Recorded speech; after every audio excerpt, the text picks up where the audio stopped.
It's about the restoration of our republic. We want to educate, encourage, enable the power. We stand for integrity, honesty, self-reliance, self-defense, and most importantly, no compromise on our foundational principles. This is America's Voice Now. Find America's Voice Now on Facebook and at americasvoicenow.org. Here's Michael Evans. Good morning, America. You're listening to America's Voice Now. My name is Michael Evans. Today is the 13th. Today is Friday, the 13th. And we're in our third segment of 4. This particular segment is going to deal with the NSA Oversight Committee and how they are receiving millions of dollars to their re-election campaigns and campaign contributions from the top 20 largest intelligence companies in the United States, all of whom are supposed to be under their overwatch. Now, if that's not a conflict of interest, I don't know what is. That is the true. If you look up the term conflict of interest in the dictionary, there's a picture of this committee. By the way, do not miss our fourth segment here this morning. The fourth segment is going to deal with the NDAA and the brand new rendition of that, the 2014 National Defense Authorization Act, where they are extending the ability to incorporate all of the NSA spying and FBI spying that they've been doing with us into the indefinite detention provisions previously incorporated into the National Defense Authorization Act. Ladies and gentlemen, the NDAA is being used as the vehicle to employ and deploy fascism and totalitarian dictatorial rule here in the United States of America. Do not miss that fourth segment. All right. The article this morning is in Capital City Project. There's a brand new report that's been issued which shows that every member, every single one who was sitting on the committee for oversight is actually benefiting from donations for their re-election campaigns and campaign contributions. The House Permanent Select Committee on Intelligence and the Senate Select Committee on Intelligence, these are the two committees that are in charge of oversight, have denied stricter reform attempts to the NSA programs and have instead, quote, propelled legislation aimed at restoring their trust. These committees are supposed to keep fraud, waste, and abuse in check. Well, you got to admit, everything that Snowden has revealed to us and everything that we found out subsequently since then from the 3 or 4 journalists, true investigative journalists in the country that are left, have shown us that this is an abuse of mammoth 1984 Armageddon biblical proportion. Here's the problem. Every single member on this committee is getting campaign contributions. MapLight, which is the nonpartisan research organization that has blown this story open, is exposing this thing, and they're highlighting donations that these from political action committees, which are paid or funded by the same intelligence companies that are supposed to be under the oversight watchdog view of these people. The donations amount to $3.7 million in 2005 to 2013 alone. Now, Rupsberger, he's the Democrat from Maryland, and he's the highest-ranking Democrat. He sits on the committee. He's received the most amount of money. Listen to this. He got $363,600 donated to his campaign re-election committees, with 125 of that coming from Northrop Grumman. Now, I got to ask you, Northrop Grumman is part of the military-industrial complex. I mean, we're about their only client, the United States government and the military. They're the ones who make planes and ships and submarines and drones and blah, blah, blah, blah, blah.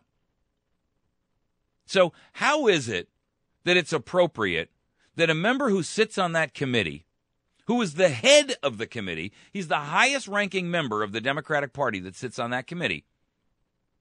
And how is it appropriate that he is receiving $364,000, one-third of that from one donor alone, and this is not a conflict of interest? He's also, by the way, a member of that Gang of Eight group, which gets very highly detailed intelligence reports that most other members don't receive. The second person, the second highest amount, was given to Barbara Mikulski. She's also a Democrat, also from Maryland. Wow. So let's understand this and look at and notice their correlation of their physical location, where they live in the districts they represent, to the amount of money they're getting. Both Ruppersberger, and Mikulski both represent Maryland. They're both Democrats, and she got $210,000. He got $363,000. Now, guess where most of the military-industrial complex is based out of? You betcha. Right around the outskirts of Washington, D.C., in Maryland and Virginia.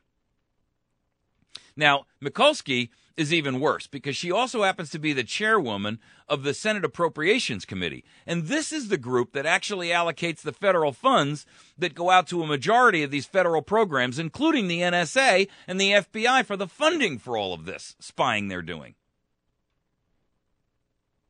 You've got to be kidding me. This, folks, is the fox guarding the henhouse in a way that is completely so obviously a conflict of interest and so obviously a betrayal of their role and their duty and their obligation to be fair and impartial, to be arbiters and watchdogs. I mean, how can you be a watchdog when you're taking bribes from the group you're supposed to watchdog? It's an insult. Frank Lobiondo, Republican from New Jersey, $205,000. He's the second highest ranking Republican on the House Armed Services Tactical Air and Land Forces Subcommittee. Well, look at the name of that group he represents, the subcommittee he represents. The House Armed Services Tactical Air and Land Forces. Guess who these donors are? And let me finish with. And by the way, Lobiondo is a Republican from New Jersey. James Langevin, Democrat from Rhode Island, $200,000.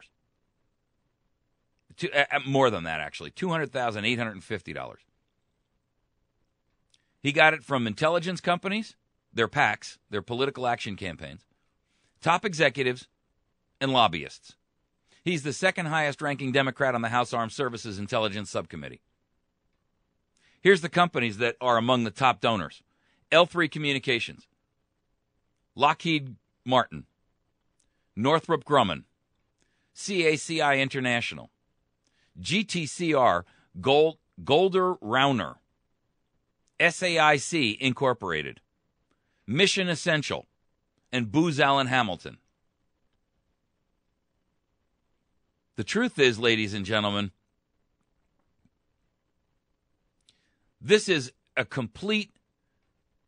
Look, the simplest way I can put this is, if you said, I'm donating to a judge's re-election campaign, but I can have that judge hear my cases, you would say, no.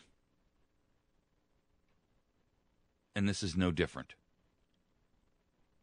How is it acceptable that Americans would not be up in arms? And the truth is, you probably didn't know about it.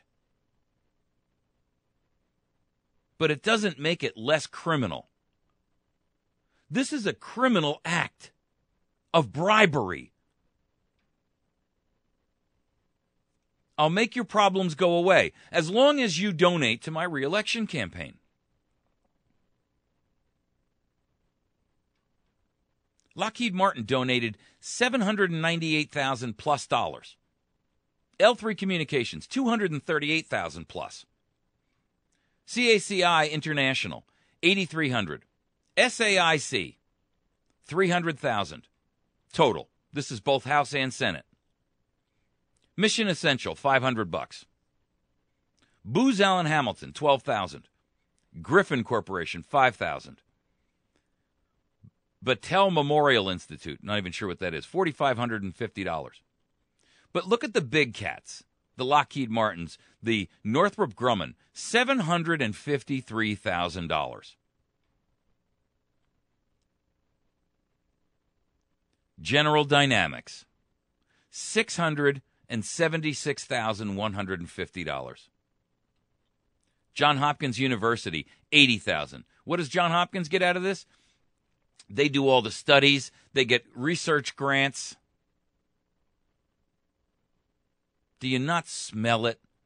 I mean, this is corruption so bold, so in your face, that, and if you say, I don't get it and I don't see it, that's like telling me you're standing on top of a dead animal that's been there for a week and you don't smell the aura of death rising off of it.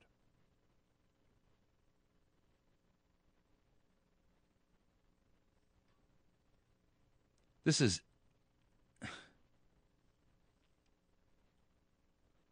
I got to tell you, this is a perfect example of why America has descended into a fascist dictatorship that just hasn't been publicly announced yet by the media. This is a quote from the Center for Public Integrity. It's not clear from the report whether the contractor's overall contributions to committee members have been rising. During the 2005 and 2006 election campaign, when only 9 of the current members served on the committees, the contractors gave those members a total of $344,950.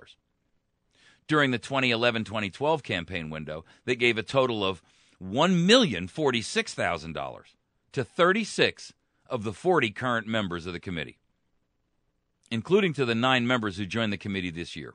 The other 4 received industry contributions prior to 2011.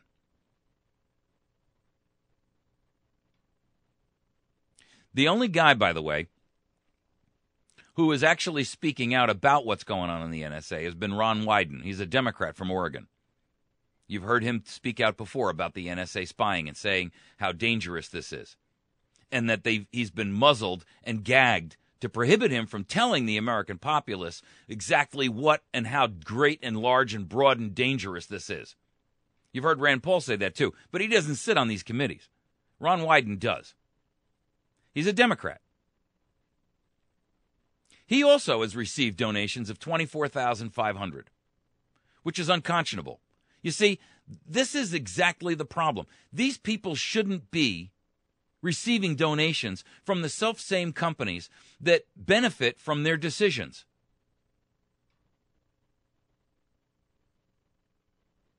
By the way, even though he got $24,500, he's at the bottom of the pack of those who actually received the money. In other words, he got the least.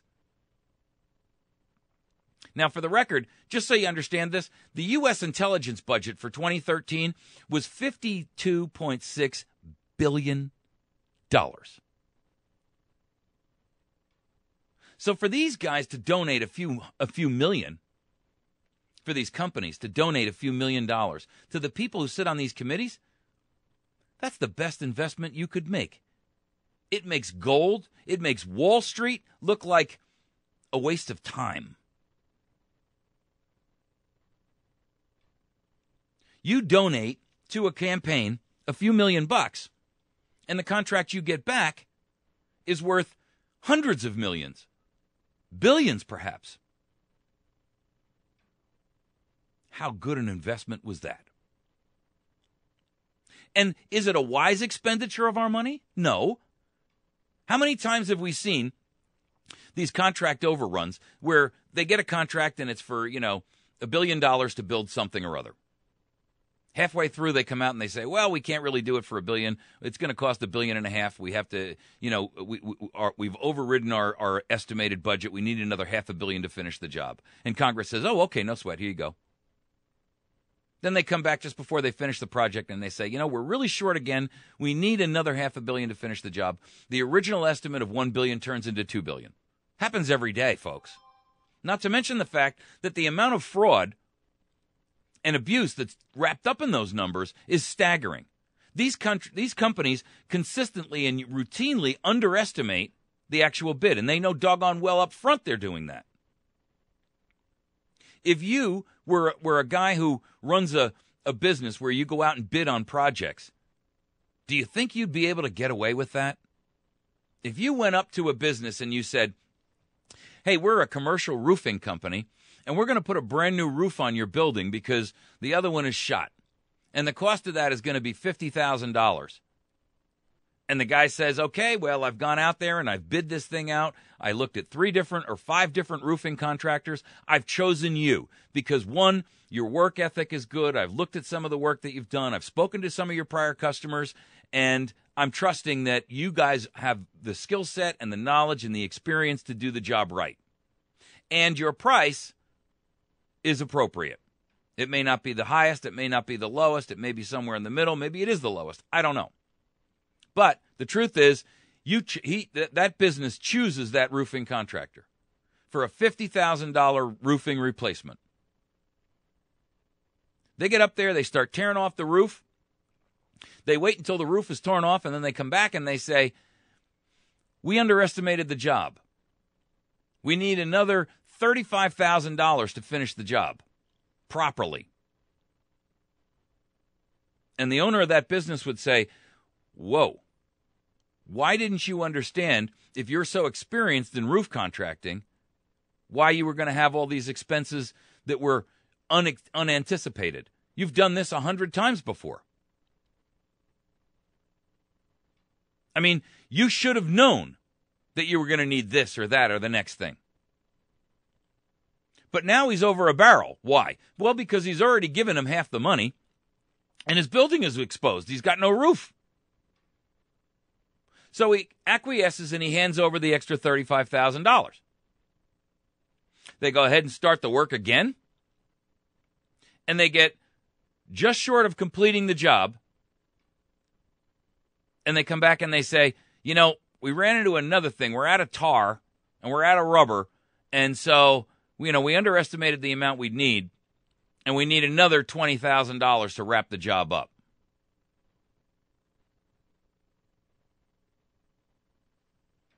You know what would happen in a case like that? The building owner may well likely pay the extra money because he's got to protect his business and function, and he can't have a roof that leaks. But right after that roof is finished, he's likely to go to court and say, these guys violated the terms and the agreements of our committed contract. America never does that.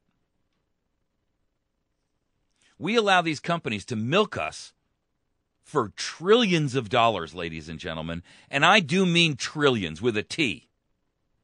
They've been doing this. How many times have you heard about the $800 hammer or the $600 toilet seat? These agencies and these administrative committees that oversee these contractors are the ones who actually advance the legislation. They're the ones who are supposed to be looking to make sure that there is no fraud, waste, and abuse in the system.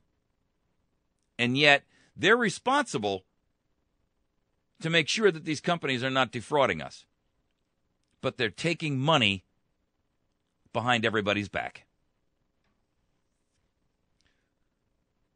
A $52.6 billion budget for intelligence. And by the way, that's all black operations. Nobody really knows what that money's for because it's all secret. That's a lot of money. This is the top secret spending. Data collection, data analysis, management, facilities and support, the data processing portion. This is all the NSA and the FBI stuff, folks. Now, 70% of that budget, $53 billion, is used to pay private contractors.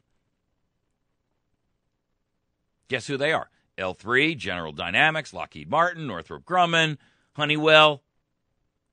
The list goes on and on and on and on and on. This is the same thing that Eisenhower was warning us about with the military-industrial complex, and it's now so true, so in your face, so bold, so blatant.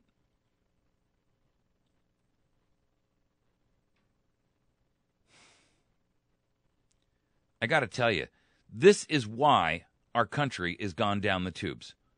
Because the people who you've elected to sit there and represent you have completely and utterly betrayed us. And these contractors are more than willing. Listen, their profit is their margin. That's their bottom line. That's their only motive. They don't really care about freedom and liberty because, truth be known, they have a vested interest in the United States becoming a totalitarian dictatorship. You know why? Because when that happens, the country will militarize. And who's going to benefit from that? They are. It's not going to be Walmart. It's not going to be, it's not going to be the company that makes iPhones. The companies that are going to benefit from us becoming a military dictatorship are going to be these self-same companies. So guess what? If you're buying the committee that's overseeing you, you're ensuring that you will benefit in the long term. And our Congress representatives and our House members and our Senate members are selling us down the road for some short-term profit just for an election. They're taking a bribe of $30,000 to make sure. I mean, look, they're taking a bribe of $30,000 to give away a contract worth $3 billion. That's the cheapest bribe. I mean, even the mob has more courtesy than that.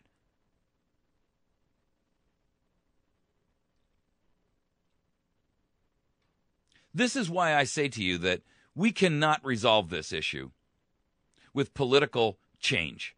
We're never going to be. The only way that we could ever accomplish this is if we were to sit there and say, we're going to take every member of the government who is currently operating in there, and we're going to remove them. Everyone has to go. It would require the total replacement of every member of Congress, every member of the courts, and the White House, and the elimination of virtually every administrative agency, except Commerce and Border Patrol. Those are the only two constitutionally authorized. That's what it would require in order for our nation not to descend into totalitarianism. Face it, folks, either we can do this now while we can do so peacefully, or we're going to wait until the steely fist of dictatorships and totalitarianism sees us and government-sponsored domestic terrorism closes in on us, and we're going to have to fight with our very lives. I got to tell you, Churchill said it best. If you will not fight for the right when you can easily win without bloodshed, if you will not fight when your victory will be sure and not too costly, you may come to the moment when you will have to fight with all the odds against you and only a precarious chance of survival. In fact, there may even be a worse case.